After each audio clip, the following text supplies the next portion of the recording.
আসসালামু আলাইকুম, সবাই কেমন আছেন? আশা করি ভালো আছেন।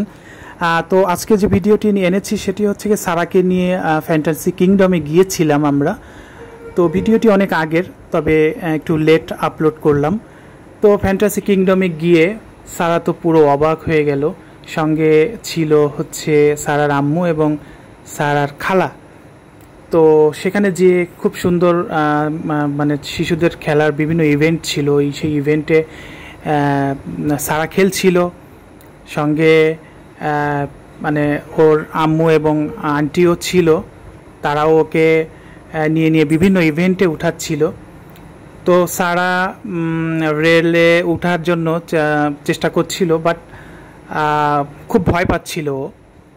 সেখানে কি না কি হয়, ও ভয়ে নেমে যেতে চাচ্ছিল। তারপরেও ওকে ওর আন্টি কোলে করে রেলে বসিয়ে দিয়েছে। তো এখন ও তো নেমে যাবে, তারপরেও ওকে জোর করে ধরে রেখেছে। পরে ওর আম্মুও ওঠার সিদ্ধান্ত নিল আর কি, ফাইনালি। তো দেখেন জায়গাটা অনেক সুন্দর, মানে আসলে ভাষায় প্রকাশ করা যায় না। শিশুদের জন্য চমৎকার একটি জায়গা, মানে অনেক সুন্দর। এবং আমরা আসলে গিয়েছিলাম অনেক রাত্রে, যে টাইমটাতে বাচ্চারা কম থাকে।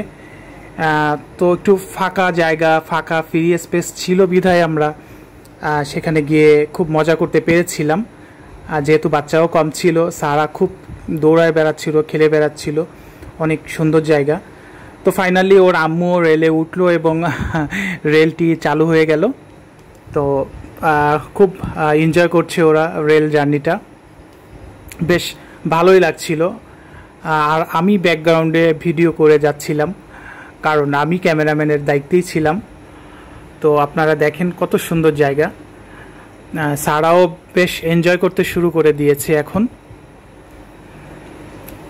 তো এইভাবে আসলে আপনার বাচ্চাকে বা শিশুকে আপনারা এই ধরনের প্লে হাউসে নিয়ে যেতে পারেন, কারণ এখন তো বাচ্চাদের খেলার জায়গাগুলো অনেক সংকট। তাছাড়া এটা বাইরে আসলে নেওয়াটাও অনেক রিস্কি, তেমন কোনো মাঠ নেই।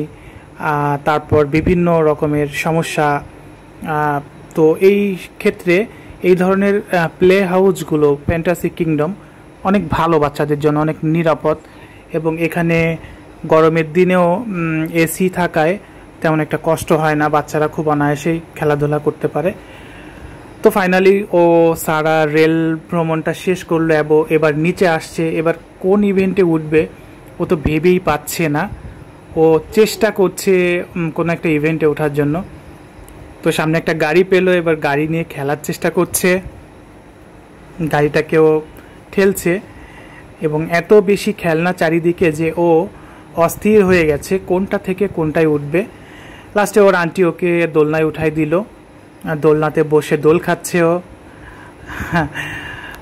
ও খুব এনজয় করছে এখন। বেশ ভালোই লাগছে জায়গাটাতে। এই পাশে ওর আন্টিও দোলনায় বসে গেছে, আর সারার আম্মুও দোলনায় বসে গেছে। মানে বলা যায় একটা টিকিট কেটে আমরা চারজনেই প্লে হাউসে ঘুরলাম আর আনন্দ করলাম। আসলেই খুব মজার বিষয়টা। অবশ্য এত লোককে ওইভাবে অ্যালাউ করে না, তো আমরা বলে নিয়েছিলাম যে আমরা একটু ভিতরে দেখি, এবং জায়গাটা ফাঁকা ছিল বিধায় যিনি ওনার তিনি তেমন একটা আপত্তি করেনি। আর সারা খুব এনজয় করছিল, আমরাও ওর সঙ্গে খুব এনজয় করলাম।